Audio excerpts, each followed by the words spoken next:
আসসালামু আলাইকুম রহমতুল্লাহি ওবরকাতুহু। সম্মানিত দর্শক, সাম্প্রতিক একটি ঘটনা আপাত দৃষ্টিতে এটি খুব ছোট বলে মনে হতে পারে, কিন্তু এই ঘটনার একটা সুদূর প্রসারী ফলাফল আমাদের রাজনীতিতে পড়বে। খবরটা ছোট্ট। সংসদ সদস্য হাসনাত আবদুল্লাহ, এনসিপি নেতা, আর জামাত নেতা, শিবির নেতা, বর্তমান ডাকসু ভিপি সাদিক কায়েম, তারা দুজন ইংল্যান্ডে গিয়েছেন, বিলেতে গিয়েছেন। তো মূল ব্যাপারটা হলো যে স্টেপ বাই স্টেপ বলি। সাদিক কায়ুম কিংবা হাসনাত আবদুল্লাহ, মানে তারা যে সামাজিক অবস্থায় বা যে পরিবার থেকে এসেছেন, সেখান থেকে যদি এই তাদের বর্তমান অবস্থা ধরেন, নিজেদের সামর্থ্য অনুযায়ী ট্রাভেল এরিয়া যদি হয় তারা যেতেন বা যাওয়ার ইচ্ছা থাকতো, তাহলে তারা হয়তো বড়জোর সিঙ্গাপুর যেতেন, বড়জোর মালয়েশিয়াতে যেতেন, ভুটান যেতেন। আর এই যে তারা যে বিলেতে গেলেন, ইংল্যান্ডে গেলেন, এটা হিউজ কস্টলি। তারা যে পরিবারকে রিপ্রেজেন্ট করেন কিংবা রাজনীতি যে পর্যায়ে এসেছেন, সেখানে আসলে এই বিলেত ভ্রমণ তাদের ব্যক্তিগত ভ্রমণ নয়। এই ভ্রমণের পেছনে জামায়াত ইসলামীর গ্রিন সিগন্যাল, ফাইন্যান্স এবং যাকে বলা হয় নেগোসিয়েশন রয়েছে, একটা ভিশন এবং মিশন রয়েছে। তো জামাত এত লোক থাকতে এই মুহূর্তে কেন সাদিক কায়ুমকে এবং হাসনাতকে লন্ডনে পাঠালেন? ২ নম্বর হলো যে আমাদের দেশে এখন এমন একটা অবস্থা যে ইউরোপের ভিসা পাওয়া, সেটা মন্ত্রী হন কিংবা এমপি হন, ডাজ নট ম্যাটার। মন্ত্রী এমপি হলেই যে আপনি ভিসা পাবেন, এটা কিন্তু এত সহজ বিষয় নয়। যেখানে আপনি চিন্তা করেন সরকারের একজন প্রতিমন্ত্রীকে দিল্লি এয়ারপোর্টে আটকে দেওয়া হলো, তাকে সেখানে ঢুকতে দেওয়া হলো না। যে বদনাম বা যে অভিযোগ বা যে অপপ্রচার চলছে, সেটা হলো স্বয়ং প্রধানমন্ত্রী এখনো পর্যন্ত আমেরিকার ভিসা তিনি পাচ্ছেন না বা পাবেন না। তিনি জাতিসংঘ অধিবেশনে যেতে পারবেন, সেটা হলো অ্যাজ এ ডেলিগেটস হিসেবে, এবং ওটা শুধুমাত্র জাতিসংঘের অধিবেশন কেন্দ্রিক নিউ ইয়র্কের একটা নির্দিষ্ট এলাকা পর্যন্ত তিনি মুভমেন্ট করতে পারবেন। কিন্তু আমেরিকার ভিসা এখনও বাংলাদেশের প্রধানমন্ত্রীর কপালে জুটেনি। এই ধরনের কথাবার্তা চলছে, আমরা সত্য মিথ্যা কিছু জানি না। তো সেই অর্থে আপনি জামাতের এমপি হলে বা বিএনপির এমপি হলে এই যে ইংল্যান্ডের ভিসা পাবেন, নট লাইক দ্যাট। এখানে ইংল্যান্ড যখন এই দুজনকে ভিসা দিয়েছে, ইট মিনস সেখানে একটা ইংল্যান্ডের সরকার এবং ইংল্যান্ডের যে প্রেশার গ্রুপ রয়েছে তাদের সঙ্গে জামাতের, এনসিপির, হাসনাত কায়ুমের একটা যাকে বলা হয় নেগোসিয়েশন হয়েছে, এবং তারা চাচ্ছে যে তারা ইংল্যান্ডে যাক। থার্ড, যেটি আওয়ামী লীগের লোকজন এরকম কোনো ঘটনা ঘটেছে কিনা, করেছে কিনা, একবার শুধু এরকম একটা ঘটনা ঘটেছিল। সেটা হলো এই তারা এই হাসনাত আবদুল্লাহ এবং সাদিক কায়ুম, তারা অক্সফোর্ড বিশ্ববিদ্যালয়ের একটা ক্লাব রয়েছে, ডিবেটিং ক্লাব রয়েছে, সেখানে তাদেরকে দাওয়াত করা হয়েছে বক্তব্য দেওয়ার জন্য। এটা চারটিখানি বিষয় নয়। যেমন স্যাথাম হাউজের সঙ্গে একটা বৈঠক করা, তাদের একটা গবেষণা করা, বা এই অক্সফোর্ডের যে ডিবেট ইউনিয়ন, এখানে বক্তব্য দিতে পারা, যাওয়া, এটা প্রথমত সহজ ঘটনা নয়। আপনি এখানে অনেকগুলো বক্তব্য দিয়েছেন, একবার বা দুবার বক্তব্য দিয়েছেন এখানে ভারতের শশী থারুর। এখানে একটা অনুষ্ঠানে বক্তব্য দিতে গিয়েছিলেন আওয়ামী লীগ সরকারের যে পররাষ্ট্র উপদেষ্টা ছিলেন, ডক্টর গহর রিজভী। আপনি জানেন যে গহর রিজভী ওয়ার্ল্ড রিনাউন্ড একজন অধ্যাপক। তিনি অক্সফোর্ডে পড়িয়েছেন, কেমব্রিজে পড়িয়েছেন, হার্ভার্ডে তিনি ফুল অধ্যাপক ছিলেন। তো কাজে তার মতো মানুষ সেখানে বক্তব্য দিতে গিয়ে সাংবাদিক মেহেদী হাসানের ইন্টারভিউতে যেভাবে তিনি সেখানে নাস্তানাবুদ হয়েছেন, বিস্ময়কর।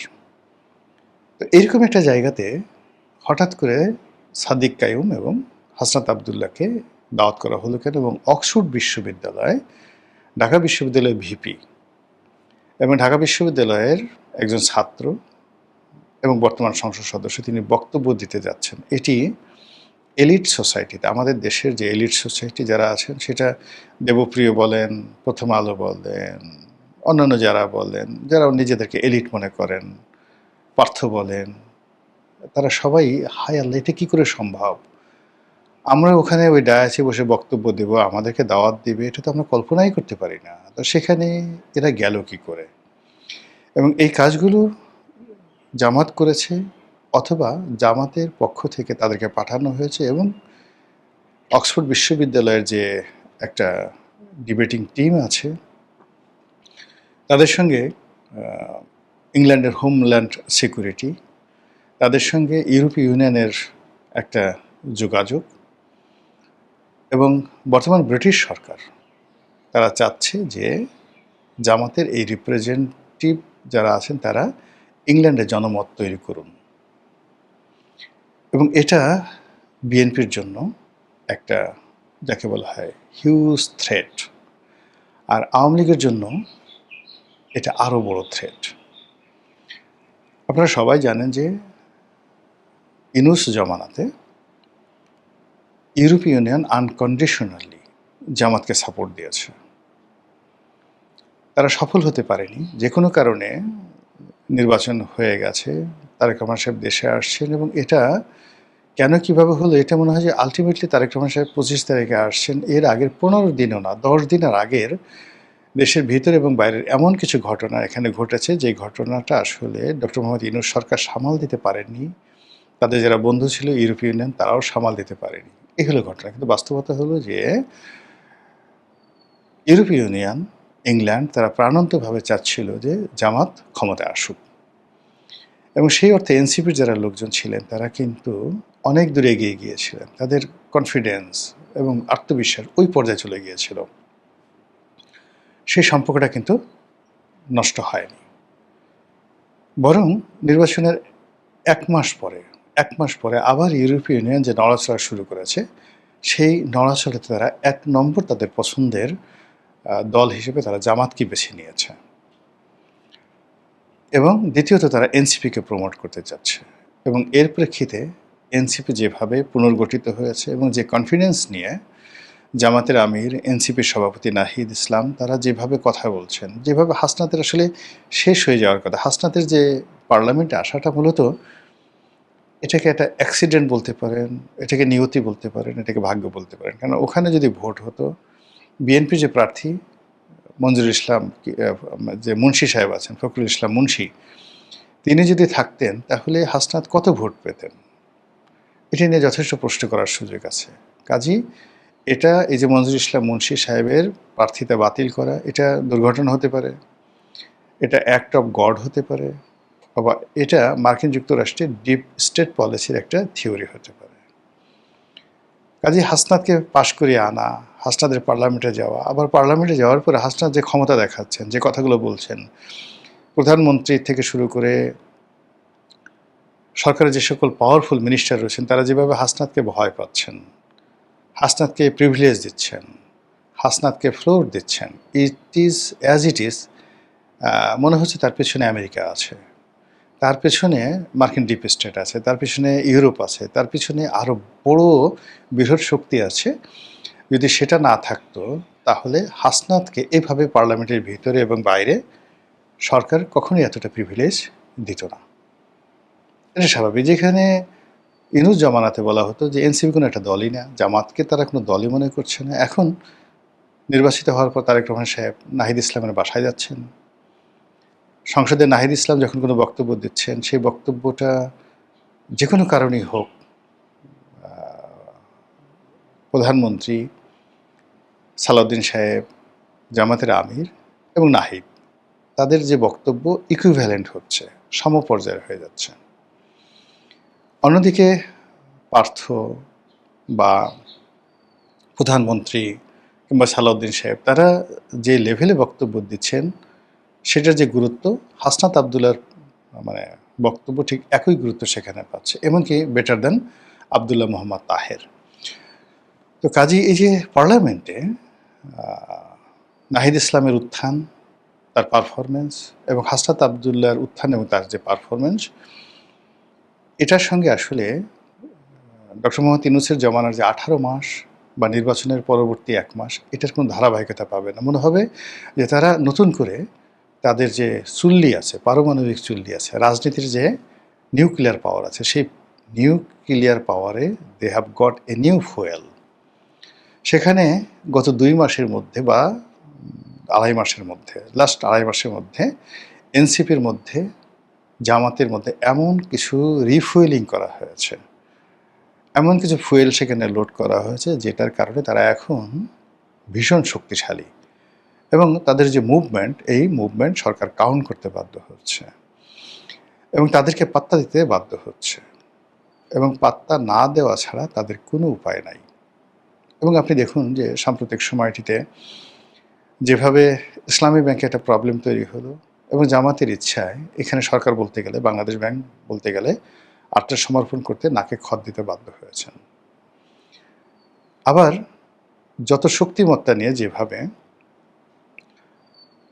সেই আদ্দিন হাসপাতালে যে ঘটনাটা ঘটেছে, এটার যে সেন্টিমেন্ট, এটাকে সরকার যেভাবে ক্যাশ করেছে, সেই ক্যাশমেন্টটা এখন আর সরকারের হাতে নেই।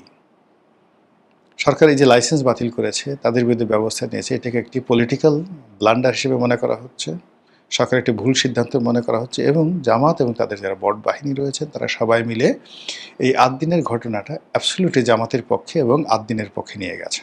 ফলে সরকার বিব্রত অবস্থায় পড়ে গেছে। আর এই ঘটনা যখন চলছে ঠিক সেই সময়টিতে সেই হাসনাত আবদুল্লাহ এবং সাদিক কায়েম তারা এখানে বক্তব্য দিতে গেলেন। তারা কি বক্তব্য দিবেন, কয়জন শুনবে, সেটা কতটা ভাইরাল হবে, ইট ডাজ নট ম্যাটার। কেন তারা যে বক্তব্য বাংলাদেশে দেন আমরা তো শুনি, এটা তেমন কিছু হবে না। কিন্তু মূল ব্যাপারটা হলো এখানে প্রেক্ষাপটটা বিবেচনা করতে হবে যে তারা প্রথমত বিলেত গেলেন, দ্বিতীয়ত এখানে তারা অক্সফোর্ডের মতো বিশ্ববিদ্যালয়ে বক্তব্য দেওয়ার সুযোগ পেলেন, তৃতীয়ত হলো তাদেরকে সেই সুযোগটা দেওয়া হয়েছে একটা পক্ষ থেকে, শক্তিশালী পক্ষ থেকে, এবং এই যে তারা যে সেখানে গেলেন তার পেছনে ফাইন্যান্স থেকে শুরু করে সমস্ত কিছু একটা শক্তি করেছে। বাংলাদেশে একটা শক্তি করেছে, বিদেশে একটা শক্তি করেছে। এবং এটার কারণে কি হলো, এখন সরকারের পক্ষ থেকে যদি কোনো সরকার দলের সংসদ সদস্য তাকে আহ্বান করা হয় বক্তব্য দেওয়ার জন্য, কোনো মন্ত্রী যান, কোনো এমপি যান, কিংবা সরকারি দলের ছাত্রদলের সভাপতিকে সেখানে নেওয়া হয়, তাহলে ধরে নিতে হবে যে এটা অ্যাজ ইউজুয়াল। যদি সরকার চেষ্টা করে সেটা না করতে পারে বা তাদেরকে কেউ ডাকে, ধরে নিতে হবে something is happening, something is cooking, কিছু একটা রান্না হচ্ছে। 2 নম্বর হলো যে এই যে তাদের আগমনকে কেন্দ্র করে সেখানে যে আওয়ামী লীগ রিয়াকশন দেখাচ্ছে, তারা তাদের যে নর্মাল ফেনোমেনা রয়েছে সেই ফেনোমেনা অনুযায়ী এয়ারপোর্টে গালাগালি করেছে, তারপর সেখানে তারা অক্সফোর্ডে গিয়ে তারা মিছিল মিটিং করেছে।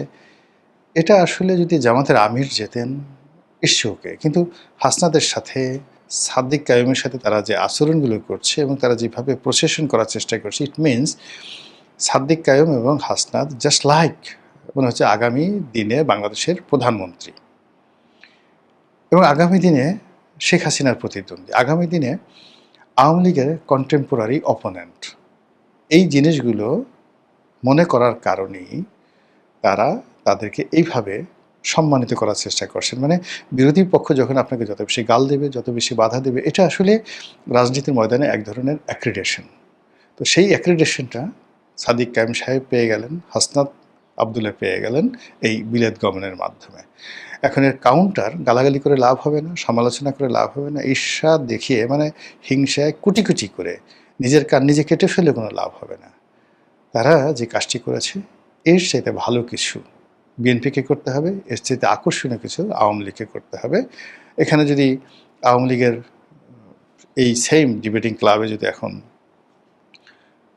আওয়ামী লীগের সাবেক শিক্ষামন্ত্রী আছেন নওফেল, তাকে ডাকা হয়, আওয়ামী লীগের এই মুহূর্তে যারা মিডিয়া জগৎ নিয়ন্ত্রণ করেন, আওয়ামী লীগের পক্ষে শেখ হাসিনার একেবারে উজিরে আজম হিসেবে এই মুহূর্তে যারা সরাসরি শেখ হাসিনার কাছে কাছে যেতে পারেন, সেই নিঝুম মজুমদার এখানে ইনভাইটেড হন, অথবা নিঝুম মজুমদারের সাথে ইদানিং ঝগড়াঝাটি লাগছে, সেগুলো অমির রহমান পিয়াল, তাকে যদি এখানে বক্তা হিসেবে ডাকা হয়, অথবা ধরুন অন্য যে কোনো একজন আছেন, এনিবডি। ইংল্যান্ডে তো এখন সেই খালিদ আছেন মন্ত্রী, সাবেক মন্ত্রী খালিদ আছেন। তারপরে দারা আছেন, আব্দুল ওয়াদুদ দারা আছেন, সাবেক মন্ত্রী ব্যারিস্টার সেই যাকে বলা হয় রেজাউল করিম সাহেব আছেন। এভাবে আরও অনেকে আছেন। তো তাদেরকে ডাকা হয়। অ্যাটলিস্ট যদি সাবেক পররাষ্ট্রমন্ত্রী হাসান মাহমুদ, সাবেক পররাষ্ট্রমন্ত্রী ডক্টর যাকে বলা হয় মোমেন, তাকে ডাকা হয়, তাহলে অন্তত পক্ষে আওয়ামী লীগ এদেরকে প্রবোধ দিতে হবে। কিন্তু এদেরকে গালাগালি করে, এদের বিরুদ্ধে মিছিল করে, এদেরকে ডিম ছুঁড়ে, এদেরকে যদি মনে করেন যে তাদের সাথে একটা ঘুষি দিয়ে সাদিক কামের নাক ফাটিয়ে দেওয়া হলো, তবুও লাভ হবে না। বিকজ খেলাটা চলছে ইন্টেলেকচুয়াল লেভেলে, খেলাটা চলছে ডিপ্লোম্যাটিক জোনে। আর সেই খেলায় এই গ্রুপটি আপাতত এগিয়ে আছে। মহান আল্লাহ আমাদের সবাইকে হেদায়েত দান করুন, হেফাজত করুন। আসসালামু আলাইকুম রহমতুল্লাহি ওয়া বারাকাতুহু।